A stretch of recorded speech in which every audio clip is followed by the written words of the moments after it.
welcome back to our channel. So I actually just recorded this entire video, the entire thing, and realized that my air conditioning was on. So it is so loud that you can barely hear, and I tried to put a noise reduction on and that never helps. So we are re-recording, so hopefully this one is maybe a little bit better, but that's just so annoying. I get very frustrated when things like this happen. I guess that's the struggle also with living in an RV, because the noise, the like background noise is so loud sometimes, especially with the air, that you just can't hear anything if you're on the phone or whatever. So anyway, I'm gonna sit in the heat in my camper because it's like 75-80 degrees today and it's gonna get hot in here real quick. But anyway, I wanted to chat with you guys today about our RV struggles and how we have gotten to this point, and kind of the things that people don't talk about, you know, social aspects of living on the road, or different things like that. So yeah, let's just hop into it. All right, guys, so the first thing I wanted to touch on a little bit is how we kind of had a hard time moving out of our 3-bed, 2-bath, normal conventional living space into, I think this is like 70 square feet, something like that. Not very big. So I think it was a really hard time moving out of our house, just because we lived in a house outside of Austin, a 3-bed, 2-bath that was, you know, it was our first house being married. So we got a lot of things from our wedding, and, you know, gifts, tons of dishware and clothes and that sort of thing, that over almost 2 years of living in it really accumulated over time. So moving out of that and having to get a storage unit and store probably 75% of our stuff was probably the most difficult part. It's really hard to know kind of what you need to bring on the road and what your necessities are. But what we kind of figured out were, you know, especially for clothes, like what do you typically wear during your week? If you only wear something once a year, you probably don't need it. You know, and there are some occasions like weddings, parties, that kind of thing, where you do need some nicer clothes that you don't wear every year. But maybe pick out like 1 or 2 dresses, or 1 or 2 nice suits, or, you know, honestly 1 suit for people who like to wear suits, or maybe just have like 1 kind of outfit that you could wear to a special occasion, especially if your storage unit isn't close by. But yeah, so another thing too is with dishware. This one was a lot easier than the clothes, just because you know, we needed our knives, steak knives, and you know, forks, spoons, all that stuff. But it's only the 2 of us, and every once in a while we'll get company, but it's probably only 1 or 2 people that are staying with us. So really we only need like 4 or 5 forks.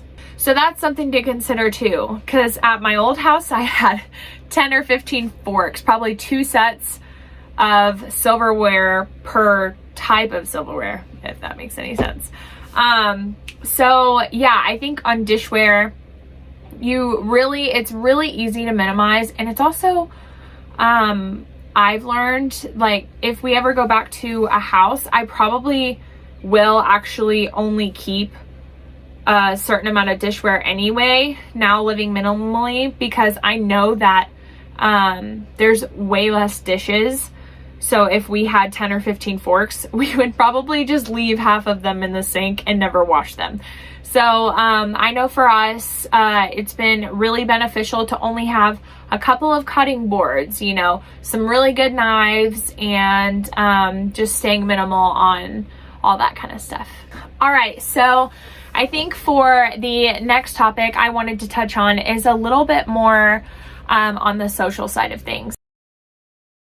So I've noticed something, and I think Griff has done a little bit better job at it than I have, but I've never really lived away from my friends, and I've lived away from my family on and off, because like my sister and her wife, they have moved all across the country. They did that for a few years, but most of the time my friends and family have kind of stayed within the same type of area. My husband and I are both from Dallas. We grew up there, and we have tons of friends that still live there. And we moved to Austin, which is only about 3 hours away. So it was a really easy drive to just, go visit on the weekends or whatever. So I think the most difficult thing is just kind of being away from your support system and your friends and family. Moving across country, FaceTime has been such a lifesaver, just because it is an easy way for you to see your friends and family, and it has kind of been a way for me to feel like I'm still a little bit involved in their day-to-day life. Whereas, it's just a hard situation to be in. And I feel like a lot of people don't talk about that, especially on Instagram and social media and stuff like that.